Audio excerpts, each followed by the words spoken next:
तो गाइस आज हम देखेंगे लोक संस्कृति की विशेषताएं। तो लोक संस्कृति की प्रमुख विशेषताओं को समझने से पहले हमें लोक संस्कृति के अर्थ को समझना आवश्यक हो जाता है।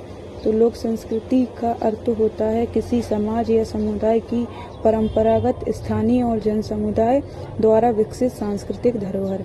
यानी कि लोक संस्कृति वह होती है जिसे किसी समाज के समुदाय मतलब व्यक्तियों का समूह बनाता है, उसके द्वारा विकसित होती है ये सांस्कृतिक धरोहर। लोक संस्कृति में उस क्षेत्र के जहाँ पर यह विकसित हो रही है उस क्षेत्र के लोकगीत, लोक नृत्य, लोक कथाएं, रीति रिवाज, परंपराएं, कला, पहनावा, बोली, भोजन, रीति रिवाज आदि शामिल होते हैं। तो लोक संस्कृति के बारे में हम यह कह सकते हैं कि लोक संस्कृति आम लोगों की सांस्कृतिक पहचान होती है जिसमें उनके रहन सहन, बोलचाल, कला, विश्वास और परंपराएं शामिल होती हैं।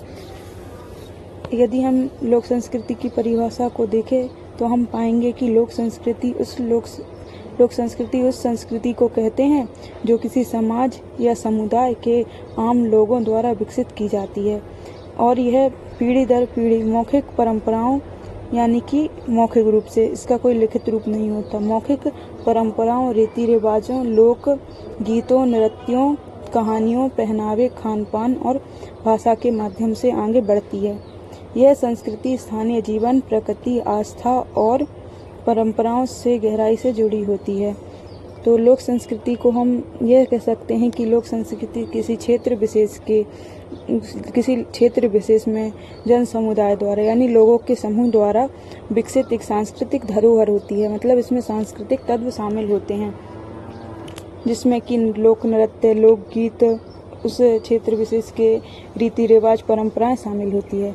तो लोक संस्कृति की प्रमुख विशेषता को देखते हैं। तो लोक संस्कृति की प्रमुख विशेषताओं में प्रथम नंबर 1 पॉइंट है परंपरागतता। तो लोक संस्कृति परंपरागत होती है, मतलब यह वर्षों से